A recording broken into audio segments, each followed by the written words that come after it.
এখানে কয়টা ছড়ি সাইকেলের রুট দিছেন? পাঁচটা। এই যে এক একটা ছড়ি কত করে বিক্রি করেন? এখানে প্রতিদিন আনুমানিক কত লক্ষ টাকার কলা বেচা কেনা হয়? এখানে প্রায় 2 কোটি 2.5 কোটি টাকা।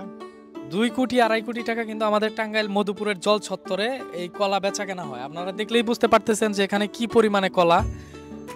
এখান থেকে তো পাইকারি সেল করা হয় কলা, তাই না? সারা বাংলাদেশে পাইকারি সেল করা হয়।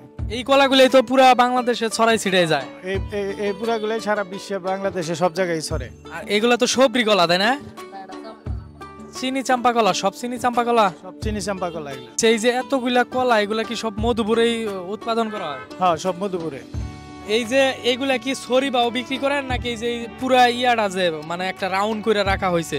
এই যে যেমন ধরেন এই যে একটা 40টা 50টা একটা রাউন্ডের ভিতরে 30 থেকে 35টা ছড়ি থাকে। হ্যাঁ, এটা সবটি একবারে বিক্রি করা হয়। আচ্ছা, আনুমানিক এই যে রাউন্ডার দাম কত আসবে? এটা রাউন্ডের দাম প্রতি ছড়ি মনে করুন 400 টাকা। প্রতি ছড়ি 400 হলে পরে 20টা ছড়ির যা দাম আছে তাই। ও মানে এক একটা ছড়ি 400 টাকা করে। তার মানে ওনারা এক একটা ছড়ি 400 300 মানে যে ছড়ির সাইজ বুঝা দামটা ধরা হয়। হ্যাঁ হ্যাঁ, ছোট থেকে নিয়ে বড় পর্যন্ত 300 350। আপনার বাসা কি মধুপুরেই? আমার বাসা এখানে জলচট্টি। আচ্ছা আচ্ছা, আপনি কি একজন কলা ব্যবসায়ী? না না, আমি লেবারি করি।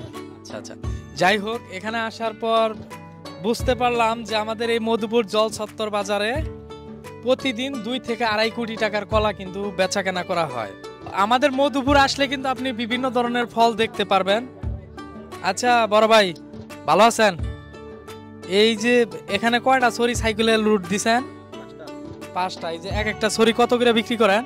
ঠিক নাই ভাই, এটা মনে করুন যে 300 বেচুন যায়, 400 বেচুন যায়, 500 বেচুন যায়, মানে কোনো লিমিট নাই।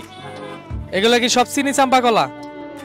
মধুপুরে আসলেই কিন্তু এরকম সাইকেলে লুট দেওয়া আপনি কলার ছড়ি দেখতে পারবেন। শুধু সাইকেলে না, ভ্যানে, গাড়িতে, সব জায়গায় কিন্তু। আচ্ছা মুরব্বী, আপনার বাসা কি এই মধুপুরেই? মধুপুরে জলছত্র বাজারে। ও আচ্ছা, আপনি কি একজন কলা ব্যবসায়ী? হ্যাঁ। এই আপনি কি এখান থেকে পাইকারি নিয়ে যান নাকি পাইকারি সেল করেন? গাড়ি কিনে যায়, আবার পার্টি আসলে কিনা দিই। ও মানে এখানে বিভিন্ন ধরনের পার্টি আসলে আপনি কিনা দেন, এমনকি পাইকারি নিজেও? এই কলাগুলোই তো সারা বাংলাদেশে সেল হয়। আচ্ছা আচ্ছা, যাই হোক, এখানে শুধু কি কলাই আসে নাকি আর সকালবেলা আনারস আছে, কচু আছে। আনারস, কচু, পেঁপে। আসলে আমাদের মধুপুরে একদম পিওর, মানে কোনো প্রকার কেমিক্যাল কিন্তু এই কলার মধ্যে দেওয়া হয় না, তাই না? সরাসরি বাগান থেকে কাইটা নিয়ে আইসা কলাগুলো এখানে সাপ্লাই করা হইতেছে। আচ্ছা, যাই হোক, আমাদের মধুপুর কিন্তু শাকসবজিতে বিখ্যাত। আর এখানে আসলে আমার মনটা বইরা যায়। আর মধুপুর যে আমি কতবার আইছি এটা বলার ভাষা নাই আমার। মানে আমি প্রচুর পরিমাণে আসছি, মধুপুরে আসলে আমার খুবই ভালো লাগে। তো যাই হোক, আপনারা যদি এই যে এরকম কলা নিতে চান, একদম পিওর কলা, তাহলে অবশ্যই আপনারা আসতে হবে কিন্তু আমাদের টাঙ্গাইলের মধুপুর জল ছত্তর বাজারে। এখানে আসলেই কিন্তু একদম পিওর শাকসবজি সবকিছু আপনি পাইকারি নিয়ে ঢাকা শহর না, শুধু সারা বাংলাদেশে আপনি সেল করতে পারবেন।